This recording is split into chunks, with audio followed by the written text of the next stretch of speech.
Momen balita terpental, ayahnya bukan nolongin anaknya malah bikin babak belur yang buka pintu. Waduh.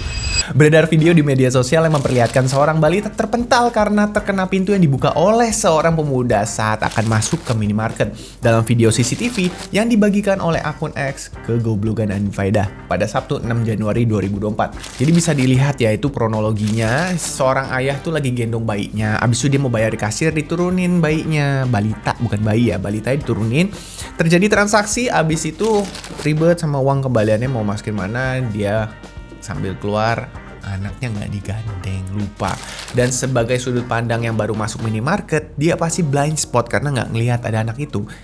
Kena lah, pas ngebuka kayaknya lumayan kenceng ya, karena kan nggak ngelihat ya, jadi lumayan kenceng karena di bagian sininya kayaknya langsung jatuh anaknya. Yang dilakukan ayahnya lebih membagongkan lagi, yaitu bukan nolongin anaknya masih tergeletak gitu.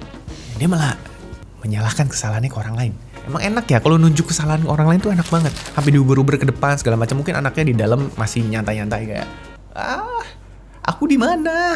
Ayahku di mana? Kok tidak membantu aku gitu. Menurut saya pribadi, opini saya pribadi, ini adalah contoh kurangnya edukasi, Kak. Kalau misalkan di rumahnya anaknya kena pintu atau kejepit pintu, yang digebukin pintu rumahnya. Kalau misalkan kita lihat dari videonya, orang yang nggak sengaja ngebuka pintu minimarket itu juga ya akhirnya minta maaf juga. Dan itu kan sebenarnya kelalaian dari bapaknya sendiri. Mungkin pusing lagi mikirin susu di rumah atau banyak utang yang belum dibayar sampai anaknya aja ketinggalan, lupa tuh. Karena kalau misalkan dari hatinya memang concernnya itu adalah ke anaknya, pasti langsung dibantu anaknya.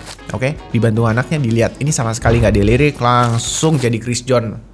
Siapapun yang bersalah dihantem. Menurut saya antara kejiwaan atau ya memang lagi banyak pikiran, makanya melampiaskan itu ke orang yang menurut dia lebih lemah.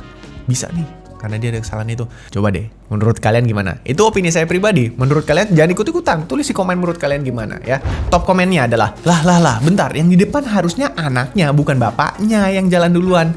Ingat, ada anak. Setuju sih saya.